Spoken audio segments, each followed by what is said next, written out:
사무엘하 4장.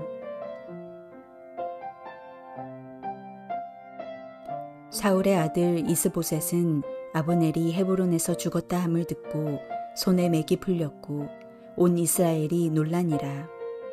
사울의 아들 이스보셋에게 군 지휘관 두 사람이 있으니 한 사람의 이름은 바하나요, 한 사람의 이름은 레갑이라. 베냐민 족속 브에롯 사람 림몬의 아들들이더라.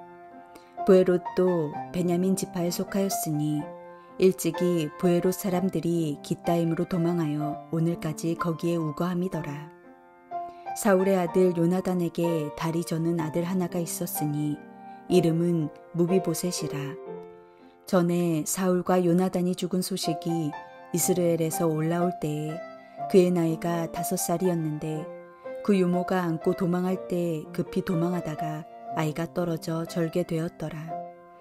브에롯 사람 림몬의 아들 레갑과 바하나가 길을 떠나 볕이 쬐을 때쯤에 이스보셋의 집에 이르니 마침 그가 침상에서 낮잠을 자는지라. 레갑과 그의 형제 바하나가 밀을 가지러 온 채하고 집 가운데로 들어가서 그의 배를 찌르고 도망하였더라. 그들이 집에 들어가니 이스보셋이 침실에서 침상 위에 누워 있는지라.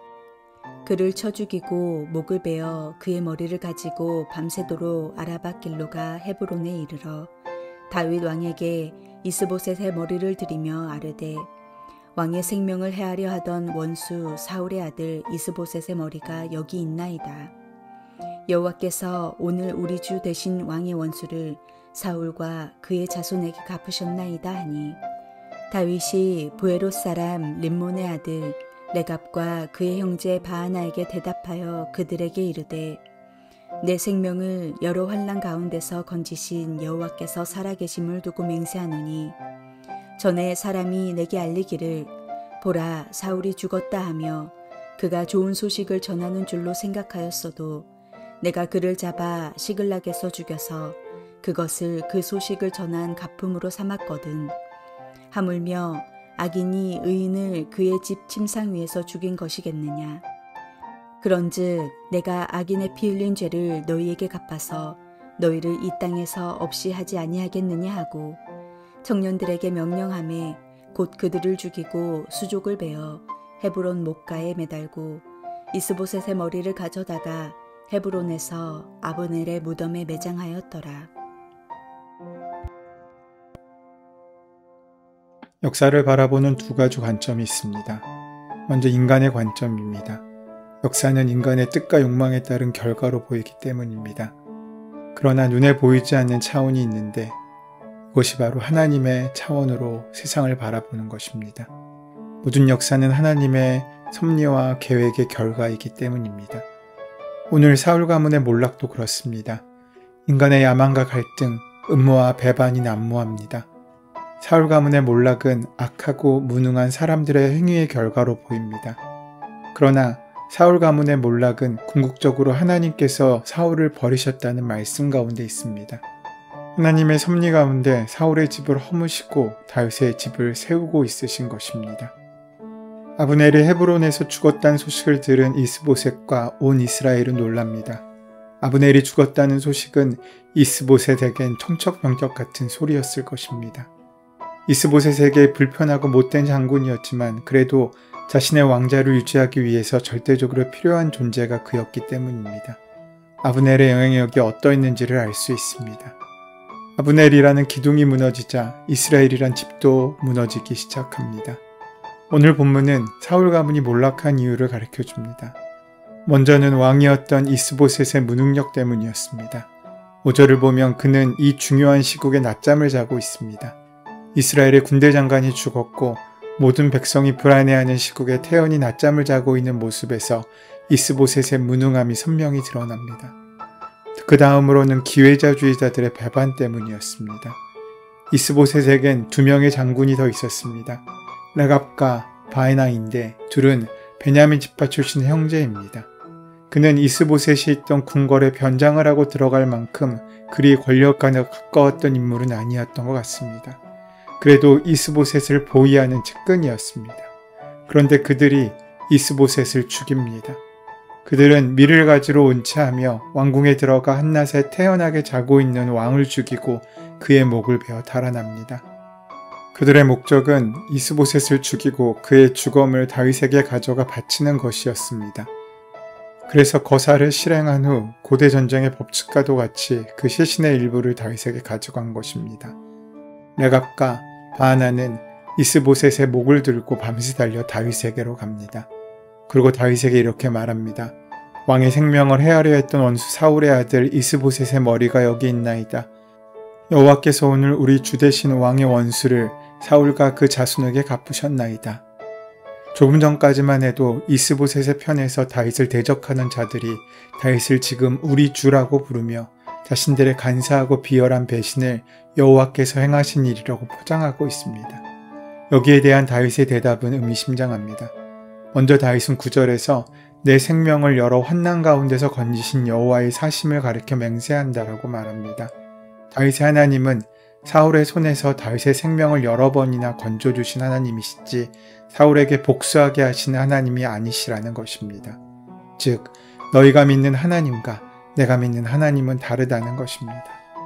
이어서 다윗은 아밀렉 소년이 자신의 손으로 사울을 죽였다고 말했을 때의 일을 이야기하며 악인이 의인의 그 집 침상위에 죽인 것에 대해 어떻게 보응하지 않겠느냐라고 말하고 있습니다. 이 일에 있어서 이스보셋은 무고하고 레갑과 바하나는 악하다고 판결합니다. 자신의 유불리를 떠나 공의롭게 판단하였습니다. 다윗은 두 사람을 처형하고 이스보셋은 아브넬의 무덤 옆에 장사합니다. 이는 사울이 죽었을 때 자신이 그를 죽였다며 사울의 왕관과 팔찌를 가지고 다윗에게 보여주었던 아밀렉 소년의 모습과 너무나 많이 닮아 있습니다. 그 장면만 흡사한 것이 아니라 그들의 목적 또한 같았습니다. 자신의 공을 인정받기 위한 행동들이었습니다. 똑같은 것은 여기서 끝이지 않았다는 것입니다. 그들의 운명까지 같았습니다. 일관성이 있다면 어느 편에서든 그것은 철학이고 신념입니다. 좌든 우든 그들의 신념은 인정해 주어야 합니다. 그들이 믿고 있는 것은 비록 진리가 아닐지라도 자신의 확고한 믿음에서 출발하는 것이기 때문입니다. 이것이 만약 틀린 것이라면 모르기 때문입니다. 모르는 것은 죄가 아닙니다. 경험하지 알지 못하는 것은 잘못일 수 없습니다. 그러나 알고도 말하지 않고 알고도 행하지 않는 것은 죄입니다. 자신의 유익을 위해 그 기준이 달라지고 너와 나의 차별로 인해 평가의 잣대가 오락가락하는 것은 신념도 믿음도 아닙니다. 그것이 바로 기회주의자의 전형적인 모습이기 때문입니다. 남에게는 가혹하고 자신에게는 관대한 기준, 이러한 기준은 신앙생활에도 있습니다. 남의 기도에는 믿음과 은혜를 말하다가도 자신의 기도가 되면 조바심과 불평을 터뜨리는 일이 우리에겐 많습니다. 이는 신앙이 믿음이 아닌 기회주의에 근거하기 때문입니다. 세상의 풍조에 편승하다 보면 일관성을 잃을 때가 많습니다. 나무만 보면 숲을 보지 못할 수 있습니다. 나의 길에만 집중하면 하나님의 인도하시는 길을 우리는 찾지 못합니다. 조금 더 넓은 눈으로 세상을 보아야 합니다. 그리스도인이란 나의 길을 내 눈이 아닌 하나님의 눈으로 보겠다고 선언한 사람들이기 때문입니다. 하루하루 매 순간순간 우리가 만나는 사건과 문제들, 우리 눈에 보이는 기회들, 그것들에 따라서 우리의 인생을 맡기면 우리는 출렁이는 파도에 떠내려가는 배처럼 갈피를 잡을 수 없게 되고 그 방향을 잃을 수도 있습니다. 소금은 본질적으로 물에 녹습니다. 자신은 흔적도 없이 사라집니다. 그러나 소금은 녹아서 어느 곳에나 남습니다. 나는 없어지지만 더욱 자신이 빛나는 특권이 소금에게 있습니다. 만일 미랄이 땅에 떨어져 죽지 않고 자신의 모양을 유지한다면 그 미랄은 아무런 열매를 맺지 못하듯이 소금이 사라지지 않으면 소금은 존재할 수 없습니다. 더 크고 더 넓고 더 많고 더 깊은 은혜의 길이 바로 여기에 있습니다. 세상의 시류에 편승하지 않고 오직 십자가의 표대를 향해 묵묵히 걷는 것, 거기에 하늘에 은혜의 열매가 있고 이 땅에 평안이 있습니다. 주위의 어둠에 아랑곳하지 않고 빛은 자기의 빛을 내듯이 어떤 물질이든지 스며들어 소금이 그 맛을 내든지 우리는 묵묵히 우리가 있어야 할 자리에서 우리의 사명과 역할을 감당하며 허락하신 그 길을 걸어야 합니다. 내가 먼저 사랑한 것이 아니라 주님이 먼저 나를 사랑하셨듯이, 또 내가 먼저 주님을 부른 것이 아니라 주님께서 먼저 나를 부르셨듯이, 그렇게 나의 길을 위해 주님이 계신 것이 아니라 주님의 길을 걷기 위해 내가 세워진 것을 기억할 때 우리는 하나님의 나라를 세워가는 값진 존재로 살아갈 수 있게 될 것입니다. 역사에는 두 가지 차원이 있음을 이미 말씀드렸습니다. 레갑과 바하나는 인간의 차원에 앞세우며 하나님의 차원을 이용했습니다. 자신들의 이익을 위해 간사하게 배신해 놓고 하나님께서 다윗의 원수를 갚아주신 것이라고 말합니다. 반대로 다윗은 하나님의 차원을 앞세웠습니다. 레갑과 바하나의 배신으로 사울의 집이 훨씬 더 빠르게 몰락하였고 다윗에게 유리한 상황이 되었습니다. 그러나 다윗은 자신의 유불리를 생각하지 않았고 하나님의 공의를 생각하며 레갑과 바하나를 처벌하였습니다. 다윗의 인생에 큰 죄와 여러 연약함이 있었지만 그럼에도 불구하고 다윗이 하나님의 마음에 합한 사람이라고 말할 수 있었던 이유가 바로 여기 있습니다. 다윗은 자신의 뜻과 계획을 앞세우지 않고 하나님의 뜻과 계획을 신뢰하며 기다리는 사람이었기 때문입니다. 사울왕의 죽음을 조작하여 보고함으로써 상 받기를 기대했던 아말렉 사람은 극형에 처해졌습니다. 그리고 이제 자기들의 주군을 살해해 놓고도 전혀 양심의 가책을 느끼지 못하는 레갑과 바하나는 그 아말렉 사람보다 더 죄질이 나쁜 사람으로 못 받고 있습니다. 11절을 보면 두 형제의 범죄는 악인이 의인을 그 집 침상 위에서 죽인 것임을 분명히 합니다. 다윗의 변함없는 인격이 돋보이는 장면입니다. 그러나 여기에서 그치지 않고 다윗은 자신의 왕권을 위협했던 이스보셋의 시신을 수습해서 장례를 치러주었습니다. 이 역시 다윗이 가진 인격의 일관성에서 비롯된 일입니다. 진실한 인격은 일관성을 가지고 있습니다. 어제 진실했던 사람은 오늘도 진실합니다. 교회 안에서 신실한 신자는 교회 밖에서도 신실해야 합니다. 교회 안에서의 행위와 교회 밖에서의 삶이 다르다면 그 믿음의 일관성에 문제가 있는 것이고, 이렇게 일관성 없는 믿음은 우리 삶 가운데 능력으로 나타날 수 없습니다. 우리에게는 사건 사고가 많습니다. 아픈 일도 많고 쓰라리고 견디기 힘든 일도 많습니다. 물론 오늘 나의 마음을 뒤틀리게 만들고 후벼 파는 일들도 있을지 모릅니다. 우리가 이것을 막을 수 없습니다. 그러나 그 시류에 편승하지 않고 오늘도 묵묵히 하나님께서 인도하시는 나의 길을 가는 한 세상이 우리의 그 길을 막지 못할 것입니다. 출렁이는 물결이 아닌 물 위를 걸으시는 주님을 바라보는 우리이기 때문입니다.